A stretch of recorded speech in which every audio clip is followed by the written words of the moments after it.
give me a way to play Sagrada with 5 to 6 of my closest friends.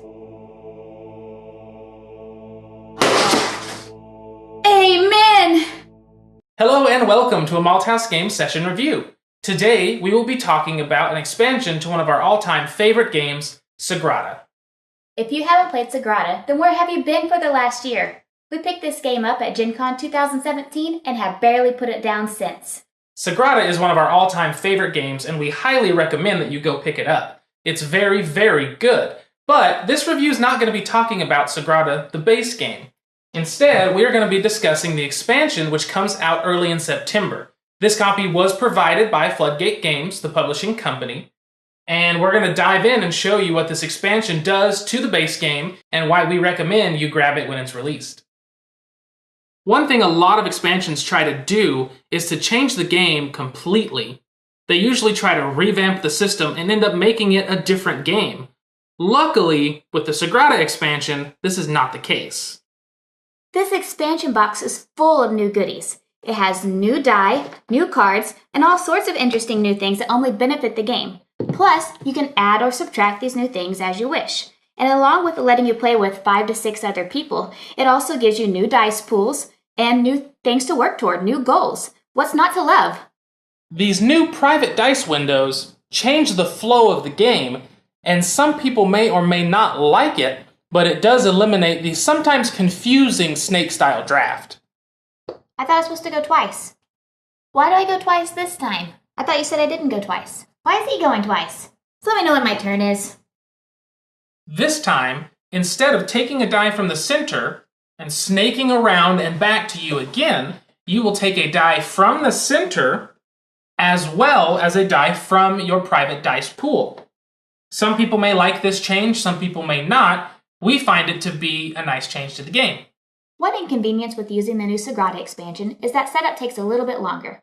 For example, the number of die that you use in the game is based on the number of players you have in the game. So if you have a 3-player game, you're going to use less die than what you would use in a 6-player game. So that means you have to take some out before you start, which can make setup just a little bit longer. But believe me, it's worth it. This private window can be a bit of a problem because the only way to manipulate it is with just 2 of the tool cards available. So if you happen to get a really bad roll like Haley did the other day, So many 5s. it can be very hard to have a chance to finish your window completely, making sure you don't get those negative points.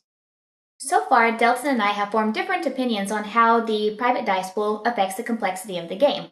I, for one, think it makes the game a little bit easier because whenever it's not my turn, I have my private dice pool to reference, and therefore I can make decisions easier and quicker.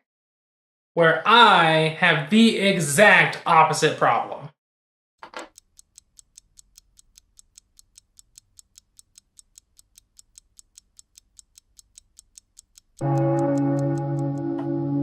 What happened to you? You took so long, I died. I find it to be more complicated because from the very beginning, I can plan out half of my window by using my private dice pool to plan. I've also found that since you know how the dice bag is set up with how many die, I find it harder because I can count those die as the game progresses, and it just makes me take longer, and I find there's more decision making involved, so I see it as more complex. With the private dice pool, even with my extremely slow calculating play, I find that it speeds up the downtime between turns because you're not taking a turn and waiting on everyone else to go twice before it comes back to you. Plus, when it's not your turn, you can reference your personal dice pool, and therefore you can keep calculating your next play before it's even your turn. This expansion is one that you should definitely grab.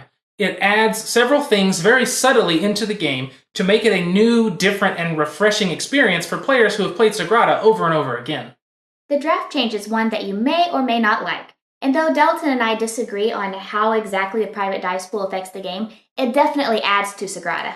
The draft speeds up the game, and the private dice pools provide a new challenge.